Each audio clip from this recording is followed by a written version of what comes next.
Friends, welcome to Kavya Nayana cooking channel. ನಾನು ಸುಷ್ಮಾ. ಬನ್ನಿ, ಇವತ್ತು ವರಮಹಾಲಕ್ಷ್ಮಿ ಹಬ್ಬದ ವಿಶೇಷವಾಗಿ ನಾನು ಶಂಕರಪಾಳೆ ಯಾವ ತರ ಮಾಡೋದು ಅಂತ ಸುಲಭವಾಗಿ ತೋರಿಸ್ಕೊಡ್ತಾ ಇದ್ದೀನಿ. ಬರೀ ಒಂದು 10 ನಿಮಿಷ ಟೈಮ್ ಇದ್ರೆ ಸಾಕು, ಇದನ್ನ ರೆಡಿ ಮಾಡ್ಕೋಬಹುದು. ಯಾವ ತರ ಮಾಡೋದು ಅಂತ ತೋರಿಸ್ಕೊಡ್ತೀನಿ. ಬನ್ನಿ. ಒಲೆ ಮೇಲೆ ಒಂದು ಪಾತ್ರೆನ ಇಟ್ಕೊಂಡಿದ್ದೀನಿ. ಅರ್ಧ ಕಪ್ ಆಗುವಷ್ಟು ಹಾಲನ್ನ ಹಾಕೋತಾ ಇದ್ದೀನಿ. ಹಾಗೆ ಇಲ್ಲಿ ಅರ್ಧ ಕಪ್ ಆಗುವಷ್ಟು ಸಕ್ಕರೆ, ಹಾಗೆ ಇಲ್ಲಿ 1/4 ಕಪ್ ಆಗುವಷ್ಟು ಅಡುಗೆ ಎಣ್ಣೆನ ಹಾಕೋತಾ ಇದ್ದೀನಿ. ನೀವು ಬೇಕಂದ್ರೆ 1/4 ಕಪ್ ಅಷ್ಟು ತುಪ್ಪ ಕೂಡ ಹಾಕೋಬಹುದು. ನಾನು ಯಾವ ಕಪ್ಪಲ್ಲಿ ಅಳತೆ ತಗೊಂಡಿದ್ದೀನಲ್ಲ ಅದೇ ಕಪ್ ಅಳತೆಯಲ್ಲೇನೆ ಅರ್ಧ ಕಪ್ ಹಾಲು, ಅರ್ಧ ಕಪ್ ಸಕ್ಕರೆ, ಹಾಗೆ 1/4 ಕಪ್ ಅಷ್ಟು ಎಣ್ಣೆನ ಹಾಕೊಂಡಿದ್ದೀನಿ. ಈಗ ಚೆನ್ನಾಗಿ ಹಾಲಲ್ಲಿ ನಾವು ಸಕ್ಕರೆನ ಕರಗಿಸ್ಕೋಬೇಕು. ಇಲ್ಲಿ ಜಾಸ್ತಿ ಕುದಿಸ್ಕೊಳ್ಬೇಕಂತ ಅವಶ್ಯಕತೆ ಇಲ್ಲ, ಸಕ್ಕರೆ ಕರಗಿದ್ರೆ ಸಾಕು. 1-2 ನಿಮಿಷ ಸಕ್ಕರೆನ ಕರಗಿಸ್ಕೊಳ್ಳೋಣ. ಹೊಸಬ್ರು ಯಾರಾದ್ರೂ ವಿಡಿಯೋ ನೋಡ್ತಾ ಇದ್ರೆ ಪ್ಲೀಸ್ ಸಬ್ಸ್ಕ್ರೈಬ್ ಮಾಡ್ಕೊಂಡು ನೋಡಿ. ವಿಡಿಯೋನ ಎಲ್ಲೂ ಕೂಡ ಸ್ಕಿಪ್ ಮಾಡಬೇಡಿ, ಪೂರ್ತಿಯಾಗಿ ವಿಡಿಯೋ ನೋಡಿ ಸಪೋರ್ಟ್ ಮಾಡಿ ಫ್ರೆಂಡ್. ನಮ್ಮ ವಿಡಿಯೋಗಳು ನಿಮ್ಗೆ ಏನಾದ್ರೂ ಯೂಸ್ಫುಲ್ ಆದ್ರೆ ನಿಮ್ಮ ಫ್ಯಾಮಿಲಿ ಫ್ರೆಂಡ್ಸ್ಗೆಲ್ಲ ಶೇರ್ ಮಾಡಿ. ಆದಷ್ಟು ನಾನು ಸಿಂಪಲ್ ಆಗಿ ರೆಸಿಪೀಸ್ನ ತೋರಿಸ್ಕೊಡ್ತಾ ಇರ್ತೀನಿ. ನೋಡಿ, ಚೆನ್ನಾಗಿ ಈ ತರ ಮಿಕ್ಸ್ ಮಾಡ್ತಾ ಇದ್ರೆ ಬೇಗ ಸಕ್ಕರೆ ಕರಗ್ಬಿಡುತ್ತೆ. ಸಕ್ಕರೆ ಎಲ್ಲ ಕರಗಿದೆ. ಇವಾಗ ಒಲೆನ ಆಫ್ ಮಾಡ್ಕೊಂಡ್ಬಿಡೋಣ. ಹಿಟ್ಟು ಕಲಿಸ್ಕೊಳ್ಳೋದಕ್ಕೆ ನಾನು ಪರಾತನ್ನ ತಗೊಂಡಿದ್ದೀನಿ. ಯಾವ ಕಪ್ಪಲ್ಲಿ ಸಕ್ಕರೆ ತಗೊಂಡಿದ್ದೀನಲ್ಲ ಅದೇ ಕಪ್ಪಲ್ಲಿ 3 ಕಪ್ ಆಗುವಷ್ಟು ಮೈದಾ ಹಿಟ್ಟನ್ನ ತಗೊಂಡಿದ್ದೀನಿ. ನಾವು ಸಕ್ಕರೆನ ಹಾಕಿ ಕರಗಿಸ್ತಾ ಇನ್ನೂ ಹೆಚ್ಚು ಕಡಿಮೆ ಸ್ವಲ್ಪ ಹಿಟ್ಟು ಬೇಕನ್ಸಿದ್ರೆ ನಾವು ಹಾಕೋಬಹುದು. ಇವಾಗ ನೋಡಿ ಪರಾತ್ಗೆ ಹಾಕೋತಾ ಇದ್ದೀನಿ. ಇವಾಗ ನಾನು ಕರಗಿಸ್ಕೊಂಡನಲ್ಲ ಸಕ್ಕರೆ ನೀರು, ಅದನ್ನ ಸ್ವಲ್ಪನೇ ಹಾಕೊಂಡು ನಾವು ಈ ಹಿಟ್ಟನ್ನ ಕಲಿಸ್ಕೋಬೇಕು. ಈಗ ಹಿಟ್ಟು ಕಡಿಮೆ ಅನ್ಸಿದ್ರೆ ಇನ್ನೊಂದ್ ಸ್ವಲ್ಪ ಹಿಟ್ಟನ್ನ ಹಾಕೊಳ್ಳಿ. ಈ ನೀರಿಗೆ ಎಷ್ಟು ಹಿಟ್ಟು ಬೇಕಾಗುತ್ತೋ ನೋಡ್ಕೊಂಡು ನೀವು ಇಲ್ಲಿ ಹಿಟ್ಟನ್ನ ತಗೋಬೇಕು. ಇವಾಗ ಸ್ವಲ್ಪ ಹಾಕೊಂಡು ನಾನು ನಾದ್ಕೊಂತೀನಿ. ಈಗ ನೋಡಿ ಸ್ವಲ್ಪ ಹಾಕೊಂಡು ಈಗ ನೋಡಿ ಈ ತರ ಕಲಿಸ್ಕೊಂತೀನಿ. ಒಟ್ಟಿಗೆ ಹಾಕಕ್ ಹೋಗ್ಬೇಡಿ, ಯಾಕಂದ್ರೆ ತೆಳುವಾಗ್ಬಿಡುತ್ತೆ. ನಾವಿಲ್ಲಿ ಗಟ್ಟಿಯಾಗಿ ಕಲಿಸ್ಕೋಬೇಕು. ನೋಡಿ, ಇನ್ನೇನು ಹಬ್ಬ ಬರ್ತಾ ಇದೆ ಫ್ರೆಂಡ್ಸ್, ಹಬ್ಬಕ್ಕಾಗಿ ನಾನು ನಿಮಗೆ ಮಾಡಿ ತೋರಿಸ್ತಾ ಇದ್ದೀನಿ. ನೀವು ಕೂಡ ಒಂದ್ಸತಿ ಟ್ರೈ ಮಾಡಿ ನೋಡಿ, ನಿಮಗೂ ಕೂಡ ಇಷ್ಟ ಆಗುತ್ತೆ.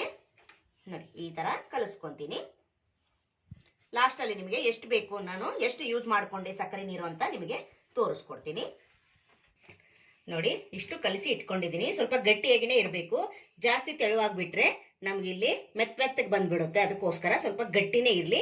ನಾನು ನಿಮಗೆ ಹಾಲು ನೋಡಿ ಒಂದಿಷ್ಟು ಉಳಿದಿದೆ, 1-2 ಚಮಚ ಆಗುವಷ್ಟು ಉಳಿದಿದೆ. ನೀವು ಬೇಕಂದ್ರೆ ಎಲ್ಲವನ್ನು ಹಾಕೊಂಡು ನೀವು ಕಲಿಸ್ಕೋಬಹುದು. ನಾನಿಲ್ಲಿ ಮತ್ತೆ ಎಕ್ಸ್ಟ್ರಾ 5 ಸ್ಪೂನ್ ಆಗುವಷ್ಟು ಮೈದಾ ಹಿಟ್ಟನ್ನು ಹಾಕೊಂಡು ಕಲಿಸ್ಕೊಂಡ್ರು ಕೂಡ ಇನ್ನೂ ಕೂಡ ಸಕ್ಕರೆ ನೀರು ಉಳಿದಿದೆ ಫ್ರೆಂಡ್ಸ್. ನೀವೆಲ್ಲ ಕೂಡ ಮಾಡ್ಕೋಬಹುದು. ನೋಡಿ, ಒಂದಿಷ್ಟು ದಪ್ಪದಾಗಿರೋ ಹುಳ್ಳಿನ ತಗೊಂಡಿದ್ದೀನಿ. ಇವಾಗ ಇದನ್ನ ಲಟ್ಟಿಸ್ಕೊಳ್ಳೋಣ. ಹಿಟ್ಟು ಬೇಕಂದ್ರೆ ಹಚ್ಕೊಳ್ಳಿ, ಏನು ಹಿಟ್ಟಿನ ಅವಶ್ಯಕತೆ ಇಲ್ಲ ಹಚ್ಚೋದು.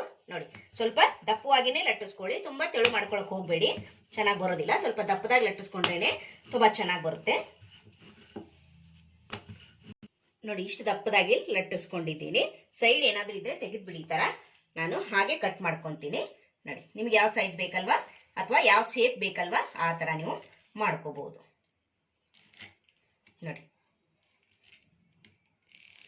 ಈ ತರ ನೋಡಿ, ಈ ತರ ಮಧ್ಯದಷ್ಟೇ ಕಟ್ ಮಾಡ್ಕೊಂಡಿದ್ದೀನಿ. ಈ ಶೇಪ್ ಅಲ್ಲಿ ನೋಡ್ತಾ ಇದ್ದೀರಾ. ನಿಮ್ಗೆ ಯಾವ ಶೇಪ್ ಬೇಕೋ ಆ ಶೇಪ್ ಅಲ್ಲಿ ನೀವು ಕಟ್ ಮಾಡ್ಕೋಬಹುದು. ನೋಡಿ, ಇವಾಗ ಎಣ್ಣೆ ಕೂಡ ಬಿಸಿ ಇಟ್ಕೊಂಡಿದ್ದೀನಿ. ಬನ್ನಿ ಫ್ರೈ ಮಾಡ್ಕೊಳ್ಳೋಣ. ನೋಡಿ, ಎಣ್ಣೆ ಕೂಡ ಬಿಸಿಯಾಗಿದೆ. ಒಂದೊಂದೇ ಶಂಕರಪಾಳೆನ ಎಣ್ಣೆಲಿ ಹಾಕೊಳ್ಳೋಣ. ನೋಡಿ, ಎಷ್ಟು ಹಿಡಿಸುತ್ತೋ ಅಷ್ಟೇ ಹಾಕ್ಕೊಳ್ಳಿ ಫ್ರೆಂಡ್ಸ್. ಲೋ ಫ್ಲೇಮಲ್ಲೇ ಇರಲಿ, ಚೆನ್ನಾಗಿ ಒಳಗಡೆ ಹೊರಗಡೆ ಬೇಯ್ತವೆ. ಜೋರಾಗಿಟ್ಟರೆ ಮೇಲ್ಗಡೆ ಮಾತ್ರ ಬೆಂದೋಗುತ್ತೆ, ಒಳಗಡೆ ಹಸಿಯಾಗಿ ಹಾಗೆ ಇರುತ್ತೆ, ಕ್ರಿಸ್ಪಿಯಾಗಿ ಬರೋದಿಲ್ಲ.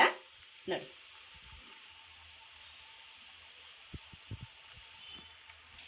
ನೋಡಿ ಇವಾಗ ಬಬಲ್ಸ್ ಎಲ್ಲ ಕಡಿಮೆ ಆಗ್ತಾ ಇದೆ. ಇವಾಗ ನೋಡಿ ಈ ತರ ಮಾಡಬೇಕು ನಿಧಾನಕ್ಕೆ. ನಾವು ಎಣ್ಣೆಗೆ ಹಾಕಿದಾಗ ಸಾಫ್ಟ್ ಆಗಿಬಿಡುತ್ತೆ ಅವು. ನೋಡಿ ಫ್ರೆಂಡ್ಸ್, ಎಷ್ಟು ಚೆನ್ನಾಗಿ ಕಾಣಿಸ್ತಾ ಇದೆ ಅಲ್ವಾ. ಜಾಸ್ತಿ ಡಾರ್ಕ್ ಆಗು ಕೂಡ ಫ್ರೈ ಮಾಡ್ಕೋಬೇಡಿ. ನೋಡ್ಕೊಂಡು ನೋಡಿ, ಸ್ವಲ್ಪ ಕಲರ್ ಚೇಂಜ್ ಆದ್ರೆ ಸಾಕು. ಲೋ ಫ್ಲೇಮಲ್ಲೇನೆ ಚೆನ್ನಾಗಿ 2 ಕಡೆ ಫ್ರೈ ಮಾಡ್ಕೊಳ್ಳಿ. ನೋಡಿ ಫ್ರೆಂಡ್ಸ್, ಒಂದೊಳ್ಳೆ ಕಲರ್ ಬಂದಿದೆ. ಚೆನ್ನಾಗಿ ಲೋ ಫ್ಲೇಮಲ್ಲೇನೆ 2 ಕಡೆ ಫ್ರೈ ಮಾಡ್ಕೊಂಡಿದ್ದೀನಿ. ನೋಡ್ತಾ ಇದ್ದೀರಾ ಎಷ್ಟು ಚೆನ್ನಾಗಿ ಕಲರ್ ಬಂತಲ್ವಾ.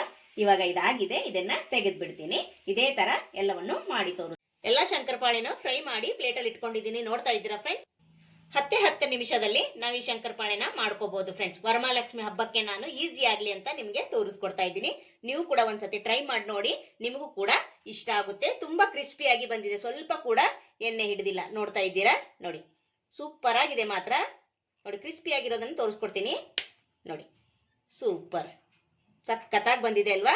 ಈ ವಿಡಿಯೋ ನಿಮಗೆ ಇಷ್ಟವಾದಲ್ಲಿ ಪ್ಲೀಸ್ ಲೈಕ್ ಮಾಡಿ, ಶೇರ್ ಮಾಡಿ, ಕಮೆಂಟ್ ಮಾಡಿ, ಸಬ್ಸ್ಕ್ರೈಬ್ ಮಾಡ್ಕೊಳ್ಳಿ. ನಮ್ಮ ವಿಡಿಯೋ ನೋಡಿದ್ದಕ್ಕಾಗಿ ನಿಮ್ಮೆಲ್ಲರಿಗೂ ಧನ್ಯವಾದಗಳು. Thank you for watching.